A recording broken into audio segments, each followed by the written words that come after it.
She began fluttering like a caged bird, at one moment would have got up and moved away, at the next turned to Betsy.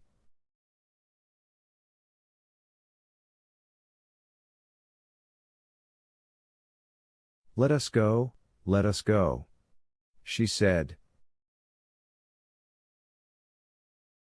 But Betsy did not hear her.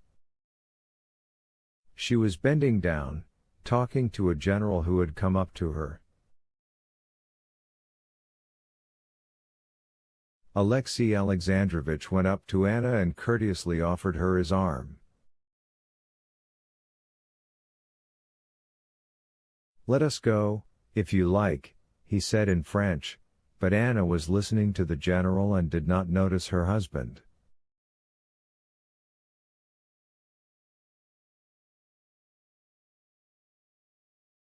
"He's broken his leg too, so they say," the general was saying.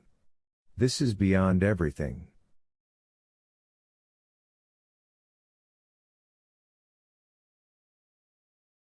Without answering her husband, Anna lifted her opera glass and gazed towards the place where Vronsky had fallen, but it was so far off, and there was such a crowd of people about it, that she could make out nothing.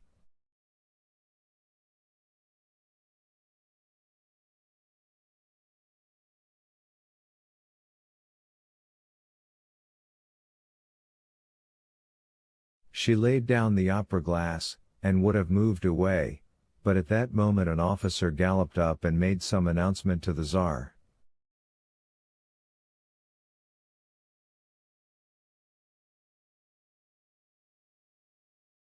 Anna craned forward, listening. "Steva! Steva!" she cried to her brother. But her brother did not hear her. Again she would have moved away. "Once more I offer you my arm if you want to be going," said Alexey Alexandrovich, reaching towards her hand.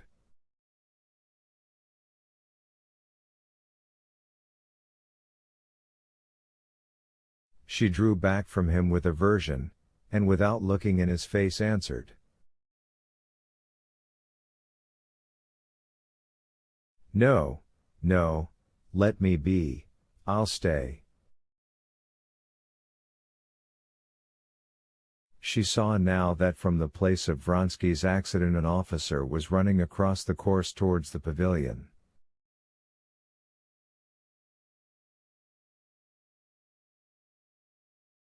Betsy waved her handkerchief to him.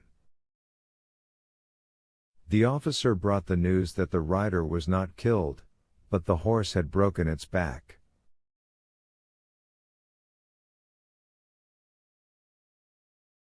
On hearing this, Anna sat down hurriedly, and hid her face in her fan. Alexey Alexandrovich saw that she was weeping, and could not control her tears, nor even the sobs that were shaking her bosom.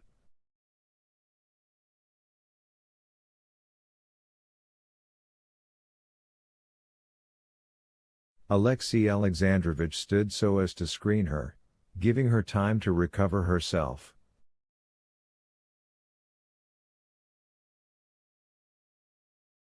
"For the third time I offer you my arm," he said to her after a little time, turning to her.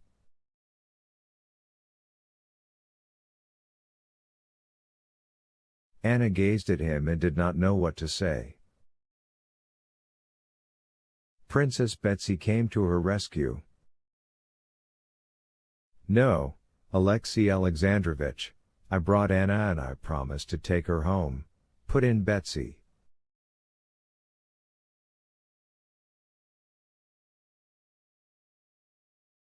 "Excuse me, Princess," he said, smiling courteously but looking her very firmly in the face, "but I see that Anna's not very well, and I wish her to come home with me."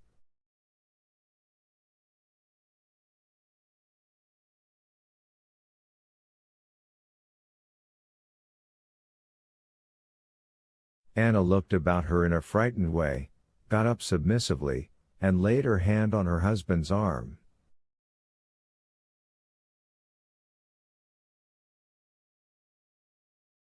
I'll send to him and find out, and let you know, Betsy whispered to her. As they left the pavilion, Alexei Alexandrovich, as always, talked to those he met, and Anna had, as always, to talk and answer, but she was utterly beside herself, and moved hanging on her husband's arm as though in a dream.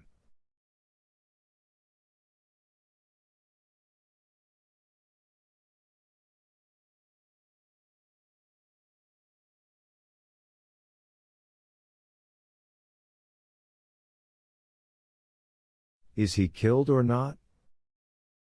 Is it true? Will he come or not? Shall I see him today? She was thinking.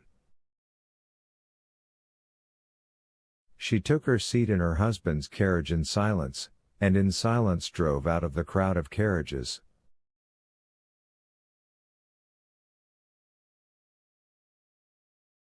In spite of all he had seen, Alexei Alexandrovich still did not allow himself to consider his wife's real condition.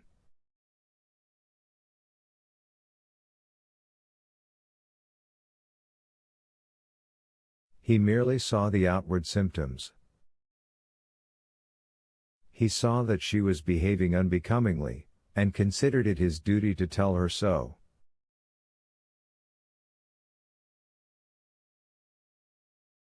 But it was very difficult for him not to say more, to tell her nothing but that.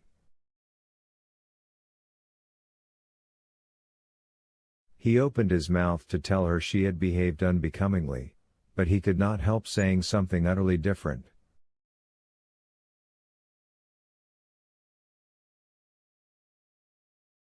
What an inclination we all have, though, for these cruel spectacles, he said. I observe.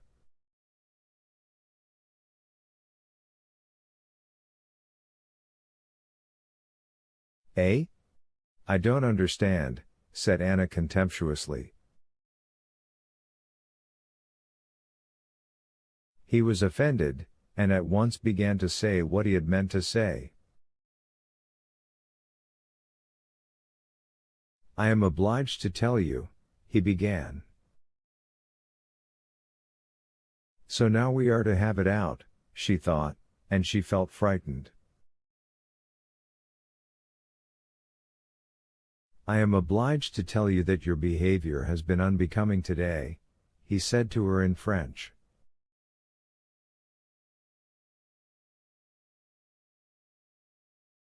In what way has my behavior been unbecoming? She said aloud, turning her head swiftly and looking him straight in the face, not with the bright expression that seemed covering something, but with a look of determination, under which she concealed with difficulty the dismay she was feeling.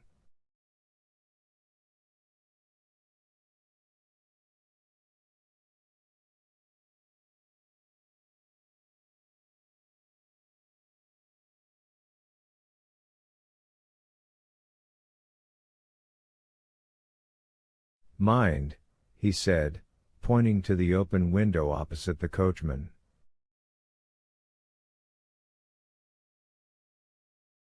He got up and pulled up the window. What did you consider unbecoming? She repeated. The despair you were unable to conceal at the accident to one of the riders. He waited for her to answer, but she was silent, looking straight before her.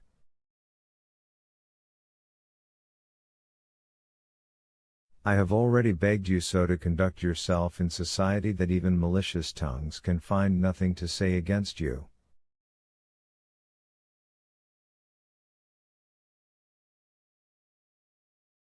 There was a time when I spoke of your inward attitude, but I am not speaking of that now.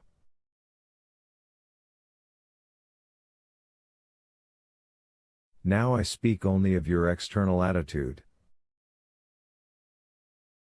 You have behaved improperly, and I would wish it not to occur again. She did not hear half of what he was saying. She felt panic-stricken before him, and was thinking whether it was true that Vronsky was not killed.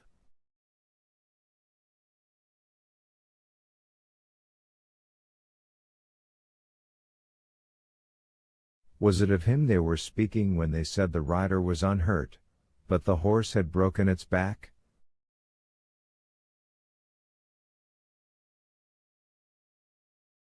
She merely smiled with a pretense of irony when he finished, and made no reply, because she had not heard what he said.